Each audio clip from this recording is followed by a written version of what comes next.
Hi, my name is Semeraro and I'm going to take you on a tour of our Hearing and Balance Centre, which is inside Building 13, where the Institute of Sound and Vibration Research is. So we'll head in now.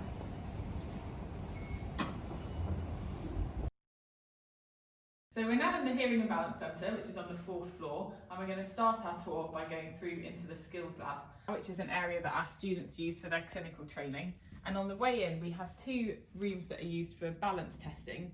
We have a clinician that comes in to use these once a week, and they're also used for some of our student practicals as well. We're now in our Skills Lab, and this space is dedicated for our audiology students.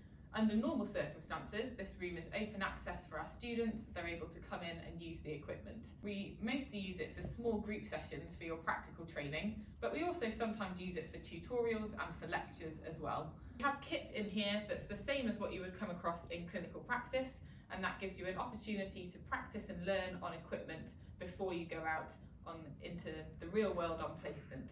We also have a number of workstations in this room, which is really useful for our students. That's open access, you don't need to book to use them. So at times when the library can get a bit busy, then you can come in here and you can have a nice quiet place to study, either on your own or study together in groups. We have a number of clinic rooms that are used by one of our clinicians weekly to see patients. We also use them for research purposes, so there's lots of research projects that you can get involved in as participants and learn about what's going on in our department. And it's also where all of our offices are as staff. So we're a friendly community, and it's where you can come and find us if you've got questions about your modules or anything else about the course. There's a couple of offices here on the left. There's my office. There's also offices for Emma and Vicky, who are two of the lecturers on our programme.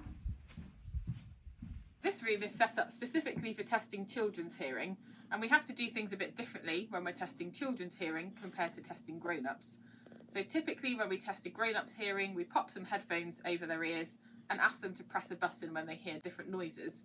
But when we're testing children, we can't really get them to cooperate with doing something like that. So we have to use lots of different toys, and we turn it into a bit of a game. We're now going to walk through some of the other clinic rooms and past some of the other offices in the Hearing and Balance Centre. And finally, here's our listening room, which is another open access room for our students under normal circumstances, and has some clinical equipment and a room that you can use for group work and for meeting together as students. So I hope you enjoyed that tour of our Hearing and Balance Centre and the facilities that we have here at the University of Southampton. I look forward to meeting some of you at our visit days and our open days, and that'll be an opportunity for you to ask us any questions you've got about coming to study with us.